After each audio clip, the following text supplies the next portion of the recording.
Hey, what is going on, guys? It's Leon. I got me an 8Bitdo Ultimate Bluetooth controller in the house. This right here has been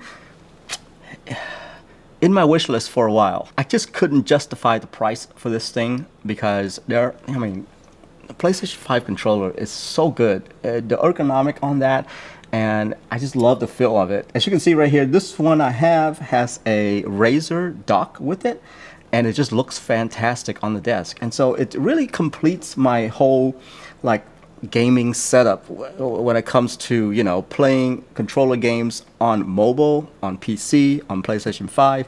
So it kind of does everything for me already. But then, you know, this went on sale, so I picked it up.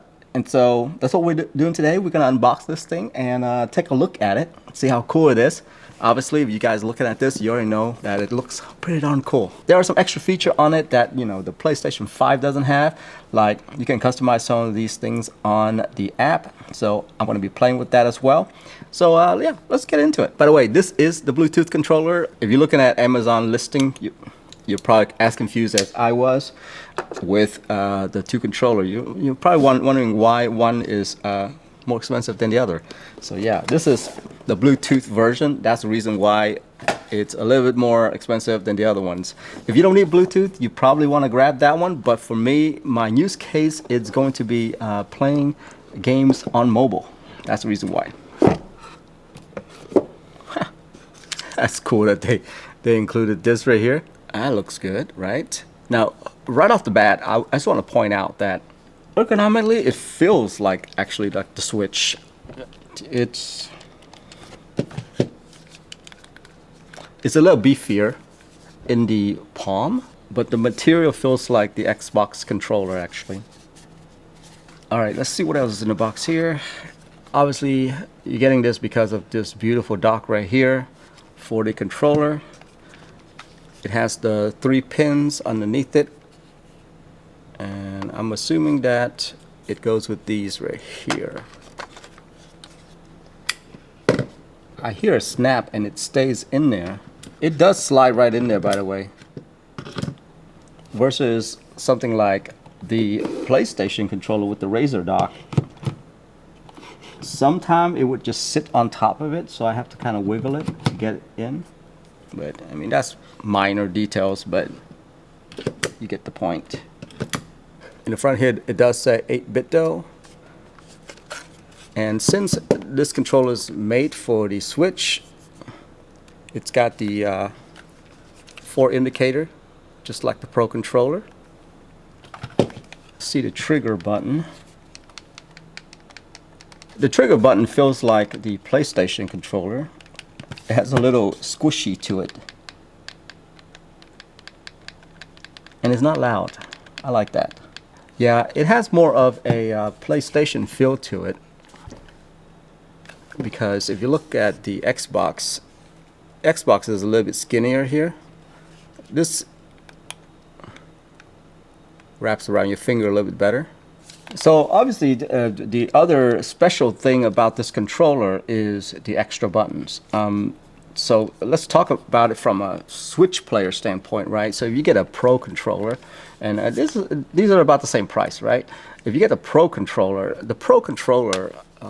in the back, if you look, it doesn't have the extra trigger button here. So that's a bonus right there.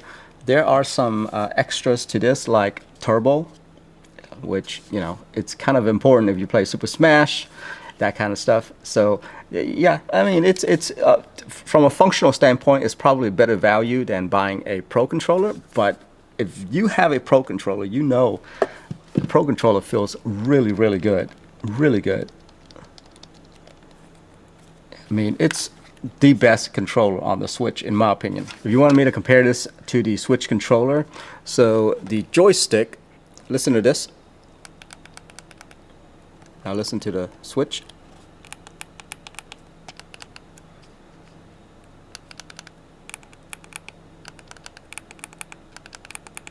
So the Switch has a louder click. Now I have done a lot of Switch controllers review, and the one thing that always confuses me is that for some reason when they try to implement Bluetooth or 2.4 gigahertz on the same controller, then they don't make it this simple right here. Here you have 2.4 gigahertz and then Bluetooth. That's it. You just need, that's all you need to know, is that you just swap it over. All right, let's see what else is in the box here. I think this is about it right here. It comes with a USB-C cord, so you can charge this dock up. Let's go ahead and plug it in real quick. So once I plug it in, you've got some pretty nice lights down here. So if it's on your desk, it just kind of glow a little bit here, which is a very nice touch, by the way. I wish some of my other accessories do this. It just looks so beautiful on here. Also, you got red light indicator here that it's charging. So if you look at the back of the dock, this is, I read about this. Underneath the dock, there is a pass-through USB port. Isn't that cool?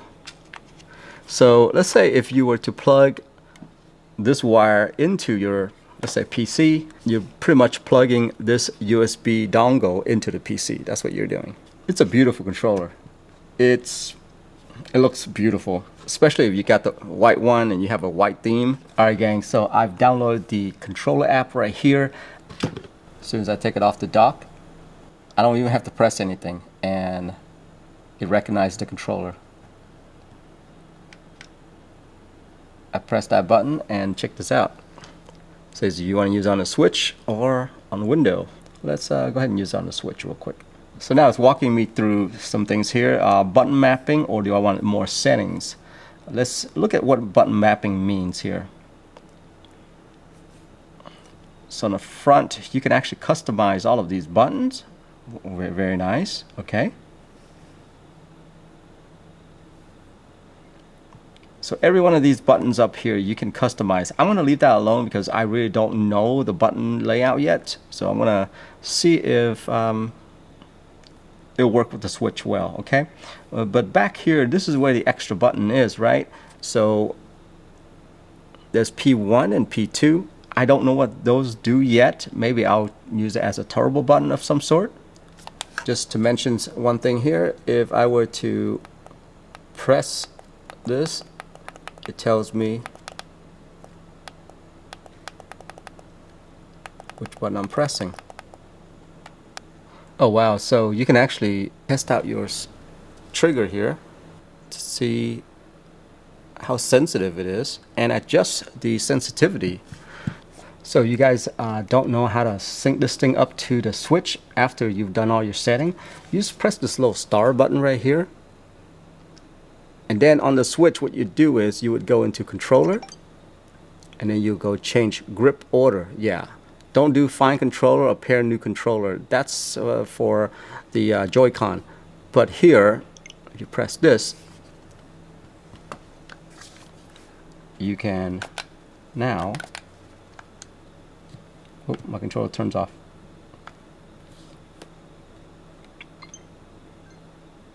So yeah, you just press these two buttons and it should show up right there.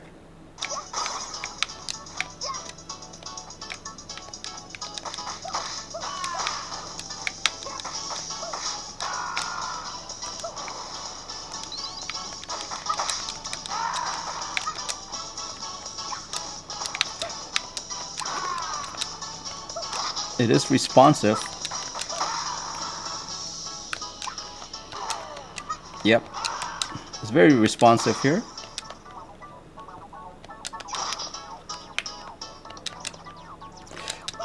I have to say, it feels better than a lot of third-party controller that I've used. Pretty close to, dare I say it, the Switch Pro controller.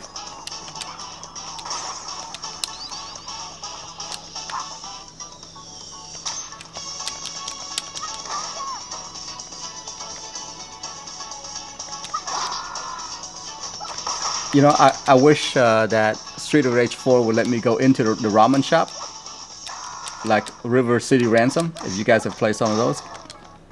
It's a great game though. Street of Rage 4 is a great game. So there you go, guys. That's my quick first impression of this 8BitDo Ultimate Controller. What do you guys think? It's pretty solid, I think. I mean, from the aesthetic to the dock to wirelessly charging everything. Connecting to the switch is really fast. Haven't tested on mobile yet, but I will for sure because I play a lot of Call of Duty mobile. But yeah, I'm hoping to, you know, swap it out from this PlayStation controller here. Obviously, I still have to use the PlayStation 5 controller for my PlayStation 5. But for everything else, I think this is pretty solid right here. Especially, I haven't even tested out, you know, the whole dongle with the PC yet. I mean, that's a whole video right there, right? So yeah, I think this is a good, solid Ultimate controller. Price point wise, I'm not sure if it's I don't know. I guess controllers are just more expensive now, right? I mean, if you're looking at this one, this costs about the same as the Ultimate right there. If you add in a dock and everything too, I guess it makes the Ultimate controller look really good, right? Anyway, let me know what you guys think. I will see you in the next one. Have a good one. Bye-bye.